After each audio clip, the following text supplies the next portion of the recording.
Some of you might possibly have heard me say this before, but I think it bears repeating.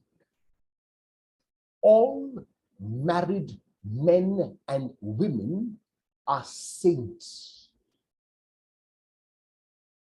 You, as married men and women, live extremely challenging lives. You preach the gospel without having ever gone near the lectern because you preach through your lives. The unconditional love that you share for one another and those who are blessed with your children, the manner in which you keep looking after your children, nurturing them, nourishing them, giving them all that they need, really places you, in my eyes, on a pedestal. And because you live such challenging lives, I really want to salute you. I want to congratulate you, and I want you to continue to realize that God will bless you. In the gospel text of today, which is taken from Mark chapter 10, verses 1 to 12, Jesus realizes this. He realizes that commitment to another person is not easy, and yet he implores those who are married to continue to love. It is so very easy to each of you go your separate ways. If you disagree, you go your way, I go my way. Today, both partners are on an equal footing, and often the woman earns more than the man. So there is no need then for you to stay together. There's no need for you then to renew your commitment to each other every day. And yet, you continue to do that because you possibly hear the words of Jesus, which are quoted from Genesis.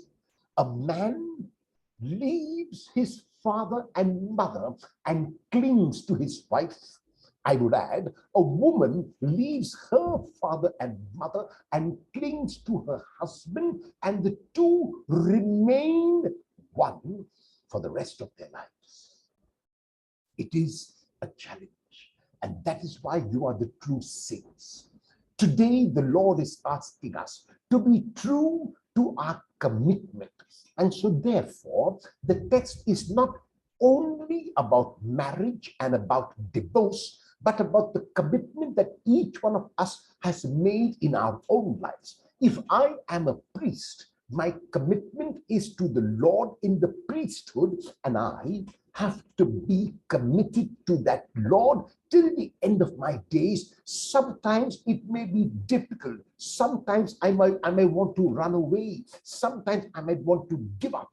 The Lord is telling me what he's telling married couples. No, you have to persevere.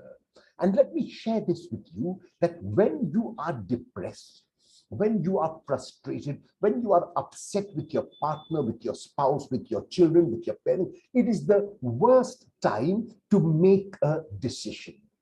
All too often, decisions are made rashly, in a fit of anger, in a moment of upset feeling, in a moment of frustration, and then, unfortunately, later, that decision is regretted. To be sure, sometimes the husband can be a real pain. The wife can be a real pain. The children have gone astray and there is no agreement in the family at all. And yet, in spite of all this, to continue to love unconditionally is the challenge.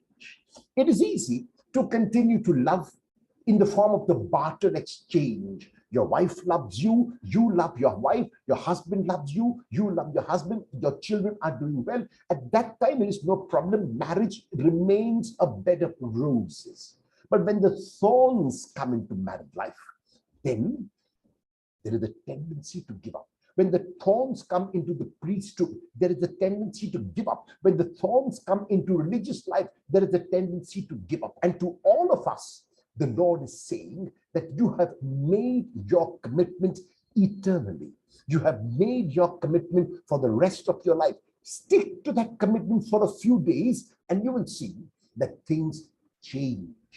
Avoid making decisions rashly, especially if it is about very, very important things in your life, like marriage, your commitment to the priesthood, your commitment to religious life, your commitment to whatever else you have committed your life to. Will you avoid making decisions when you're upset and ensure that you are at equanimity before you can decide, especially about important events in your life?